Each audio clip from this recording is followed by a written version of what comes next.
ಘಟನೆಗೆ ಸಾಕ್ಷಿಯಾದ ಮಾಜಿ ಸಿಎಂ ತವರೂರು. ಒಂದು ಕಡೆ ಈಶ್ವರಪ್ಪ ಕಣದಲ್ಲಿದ್ದಾರೆ, ಬಂಡಾಯ ಎದ್ದು ಎತ್ತ ಮಾಜಿ ಮುಖ್ಯಮಂತ್ರಿಗಳ ಮಕ್ಕಳ ಮಧ್ಯೆ ಫೈಟ್ ನಡೆಯುತ್ತೆ. ಬಿಎಸ್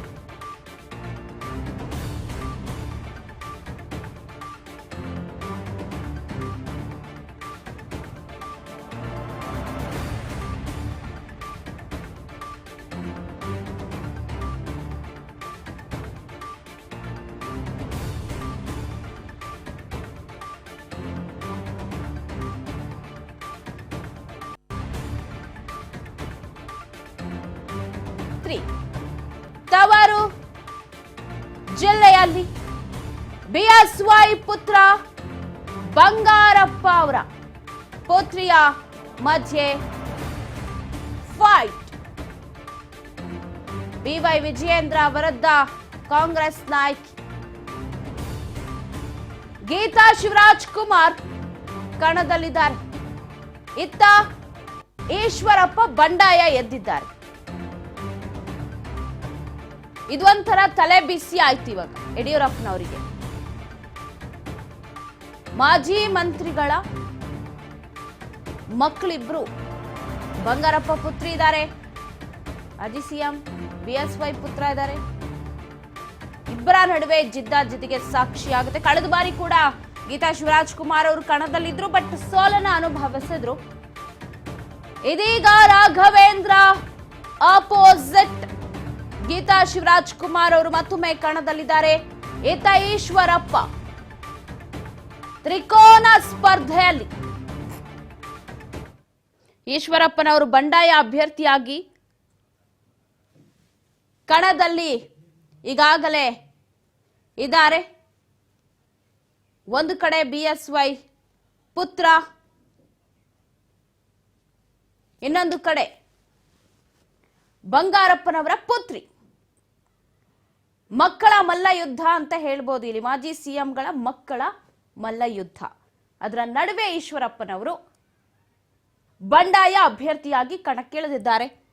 ಒಂದು ಖಡಕ್ಕಾಗಿ ವಾರ್ನ್ ಕೊಟ್ಟಿದ್ರು ಬಿಜೆಪಿ ಹೈಕಮಾಂಡ್, ವಾಪಸ್ ತಗೊಳ್ಳಿ ನಾಮಪತ್ರನ ಅಂತ ಈಶ್ವರಪ್ಪನವರಿಗೆ. ಬಟ್ ಈಶ್ವರಪ್ಪನವರು ಯಾವುದೇ ಕಾರಣಕ್ಕೂ ಕೂಡ ಹಿಂದೆ ಸರಿಯಲ್ಲ ಅಂತ ಕಾಣಿಸುತ್ತೆ. ಅವರಂತೂ ಜಿದ್ದಿನ ಕಣಕ್ಕೆ ನಾನು ಇಳಿಬೇಕು ಅಂತಲೇ ಇರೋದು. ತ್ರಿಕೋನ ಸ್ಪರ್ಧೆಗೆ ಇದೀಗ ಸಜ್ಜಾಗಿ ನಿಂತಿದೆ ಶಿವಮೊಗ್ಗ. ಮಲೆನಾಡಿನ ಹೆಬ್ಬಾಗಿಲು ಶಿವಮೊಗ್ಗದಲ್ಲಿ ಯಾರು ಗೆಲ್ತಾರೆ, ಸಂಸತ್ ಪ್ರವೇಶವನ್ನ ಯಾರು ಮಾಡ್ತಾರೆ? ಒಂದು ಕಡೆ ಗೀತಾ ಶಿವರಾಜ್ ಕುಮಾರ್ ಅವರ ಪತ್ರಿ, ಖ್ಯಾತ ನಟ, ಹೆಸರಾಂತ ನಟ. ಇನ್ನೊಂದು ಕಡೆ ಮಾಜಿ ಸಿಎಂ ಬಂಗಾರಪ್ಪ ಅವರು, ಅವರ ಪುತ್ರಿ. ಇತ್ತ ಸೋದರ ಸಚಿವ ಸ್ಥಾನದಲ್ಲಿ ಕೂಡ ಇದ್ದಾರೆ. ಸೊ ಇದರ ನಡುವೆ ಮಾಜಿ ಸಿಎಂ ಯಡಿಯೂರಪ್ಪನವರ ಪುತ್ರ ರಾಘವೇಂದ್ರ ಕೂಡ ಇರೋದು. ಸೊ ಜಿದ್ದಿನ ಕಣ. ಇದು ಒಂದ್ ರೀತಿ ತ್ರಿಕೋನ ಸ್ಪರ್ಧೆ. ಒಂದು ಕಡೆ ಗೀತಾ ಶಿವರಾಜ್ ಕುಮಾರ್, ರಾಘವೇಂದ್ರ, ಇನ್ನೊಂದು ಕಡೆ ಈಶ್ವರಪ್ಪ. ಮೂರು ಜನರ ತ್ರಿಕೋನ ಸ್ಪರ್ಧೆಯಲ್ಲಿ ಗೆಲ್ಲೋರು ಯಾರು, ಸೋತು ಮನೆ ಕಡೆ ನಡೆಯೋರು ಯಾರು, ಸಂಸತ್ಗೆ ಏರೋರು ಯಾರು ಅಂತ. ಇದರ ನಡುವೆ ನಾಮಿನೇಷನ್ ಭರಾಟೆ ಕೂಡ ಜೋರಾಗಿದೆ. ಇತ್ತ ಗೀತಾ ಶಿವರಾಜ್ ಕುಮಾರ್ ಅವರು ಕೂಡ ನಾಮಪತ್ರ ಸಲ್ಲಿಕೆಗೆ ಮುಂದಾಗುವಂತಹ ಮಾಹಿತಿ ಇದೀಗ ಲಭ್ಯವಾಗ್ತಾ ಇದೆ. ಇದು ಶಿವಮೊಗ್ಗ ಲೋಕ ಅಖಾಡ ಮತ್ತೊಮ್ಮೆ ರಂಗೇರ್ತಾ ಇದೆ. ಶಿವಮೊಗ್ಗ ಕಾಂಗ್ರೆಸ್ ಅಭ್ಯರ್ಥಿ ನಾಮಪತ್ರವನ್ನ ಸಲ್ಲಿಕೆ ಮಾಡ್ತಾರೆ. ಕಾಂಗ್ರೆಸ್ ಅಭ್ಯರ್ಥಿ ಗೀತಾ ಶಿವರಾಜ್ ಕುಮಾರ್ ನಾಮಪತ್ರವನ್ನ ಸಲ್ಲಿಕೆ ಮಾಡಿದ್ದಾರೆ. ಗೀತಕರಿಗೆ ಸಾಥ್ ನೀಡ್ತಾರೆ ಡಿಸಿಎಂ ಡಿಕೆ ಶಿವಕುಮಾರ್. ಇವತ್ತು ಶಿವಮೊಗ್ಗದಲ್ಲಿ ಗೀತಾ ಶಿವರಾಜ್ ಕುಮಾರ್ ಇವತ್ತು ಕಾಂಗ್ರೆಸ್ ಅಭ್ಯರ್ಥಿಯಾಗಿ ನಾಮಪತ್ರ ಸಲ್ಲಿಕೆ ಮಾಡ್ತಾರೆ. ಮಧು ಬಂಗಾರಪ್ಪ, ಡಿಕೆ ಶಿವಕುಮಾರ್ ಸೇರಿದಂತೆ ಘಟಾನುಘಟಿ ನಾಯಕರು ಸಾಥ್ ಕೊಡ್ತಾರೆ. ಬೃಹತ್ ಮೆರವಣಿಗೆಯಲ್ಲಿ ಕಾಂಗ್ರೆಸ್ ಬಲ ಕೊಡುತ್ತೆ, ಬಲ ಪ್ರದರ್ಶನವನ್ನ ಮಾಡ್ತಾ ಇವತ್ತು ಮೋಸ್ಟ್ ಪ್ರಾಬಬ್ಲಿ ಡಿಸಿ ಆಫೀಸ್ ಅಲ್ಲಿ ನಾಮಪತ್ರ ಸಲ್ಲಿಕೆಯಾಗುತ್ತೆ ಕಾಂಗ್ರೆಸ್ ಅಭ್ಯರ್ಥಿ ಗೀತಾ ಶಿವರಾಜ್ ಕುಮಾರ್ ಅವರು. ಇದು 2ನೇ ಹಂತದಲ್ಲಿ ನಡೆಯುವಂತಹ ಚುನಾವಣೆ. ಮೇ 7ನೇ ತಾರೀಕು ಶಿವಮೊಗ್ಗ ಭಾಗಕ್ಕೆ ನಡೆಯುವ ಚುನಾವಣೆ. ನೀವು ಕೇಳ್ಬೋದು ಯಾಕೆ ನಾಮಪತ್ರ ಸಲ್ಲಿಕೆ ಕೊನೆ ದಿನಾಂಕ ಆದ್ರೂ ಕೂಡ ಸಲ್ಲಿಸ್ತಿದ್ದಾರೆ ಅಂತ. ಇದು 2ನೇ ಹಂತದಲ್ಲಿ ನಡೆಯುವಂತಹ ಅಂದ್ರೆ ಮೇ 7ನೇ ತಾರೀಕು ಚುನಾವಣೆ ಶಿವಮೊಗ್ಗದಲ್ಲಿ ಇದೆ. ಬೆಳಗ್ಗೆ 10 ಗಂಟೆಗೆ ಡಿಸಿ ಆಫೀಸಲ್ಲಿ ಹೋಗಿ ನಾಮಪತ್ರವನ್ನ ಸಲ್ಲಿಕೆ ಮಾಡ್ತಾರೆ. ಗೀತಾ ಶಿವರಾಜ್ ಕುಮಾರ್ ಅವರಿಗೆ ಪತಿ ಶಿವರಾಜ್ ಕುಮಾರ್ ಅವರು ಕೂಡ ಸಾಥ್ ಕೊಡ್ತಿದ್ದಾರೆ, ಈಗಾಗಲೇ ಬೆಂಬಲವಾಗಿ ನಿಂತ್ಕೊಂಡಿದ್ದಾರೆ.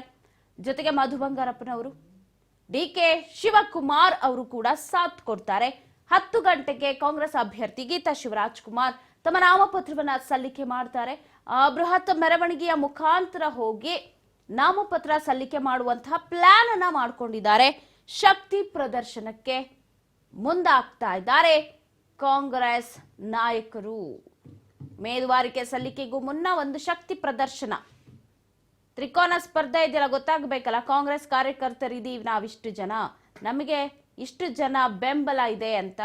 ಸೊ ಹಾಗಾಗಿ ಕಳೆದ ಬಾರಿ ಕೂಡ ಗೀತಾ ಶಿವರಾಜ್ ಕುಮಾರ್ ಅವರು ಕಣದಲ್ಲಿದ್ರು, ಬಟ್ ಅವರಿಗೆ ಅದೃಷ್ಟ ಕೈ ಹಿಡಿಲಿಲ್ಲ, ಬ್ಯಾಡ್ ಲಕ್ ಅನ್ಕೊಂಡು ಈ ಬಾರಿ ಮತ್ತೊಮ್ಮೆ ತಮ್ಮ ಅದೃಷ್ಟ ಪರೀಕ್ಷೆಗೆ ಅವರ ತವರು ಶಿವಮೊಗ್ಗ, ಗೀತಾ ಶಿವರಾಜ್ ಕುಮಾರ್ ಅವರ ತವರು, ಅವರ ತಂದೆಯವರ ಜಿಲ್ಲೆ ಅದು, ಅಲ್ಲಿಂದ ಹೋಗಿ ಅವರು ಸ್ಪರ್ಧೆ ಮಾಡ್ತಾ ಇದ್ದಾರೆ.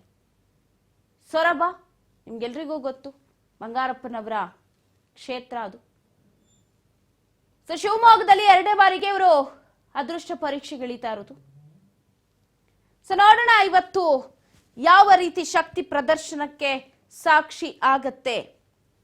ಹಾಗಾದ್ರೆ ಶಿವಮೊಗ್ಗ, ಅದರಲ್ಲೂ ಗೀತಾ ಶಿವರಾಜ್ ಕುಮಾರ್ ಅವರ ನಾಮಪತ್ರ ಸಲ್ಲಿಕೆಯ ಕಾರ್ಯಕ್ರಮ ಅಂತ ಬೆಳಗ್ಗೆ 10 ಗಂಟೆಗೆ ಕಾಂಗ್ರೆಸ್ ಅಭ್ಯರ್ಥಿ ಗೀತಾ ಶಿವರಾಜ್ ಕುಮಾರ್ ನಾಮಪತ್ರವನ್ನ ಸಲ್ಲಿಕೆ ಮಾಡ್ತಾರೆ. ಘಟಾನುಘಟಿ ನಾಯಕರು ಡಿಕೆ ಶಿವಕುಮಾರ್, ಹಾದಿಯಾಗಿ ಮಧು ಬಂಗಾರಪ್ಪ, ಒಂದಷ್ಟು ಕಾರ್ಯಕರ್ತರು ಕೂಡ ಮೆರವಣಿಗೆಯಲ್ಲಿ ಸಾಥ್ ಕೊಡ್ತಾರೆ.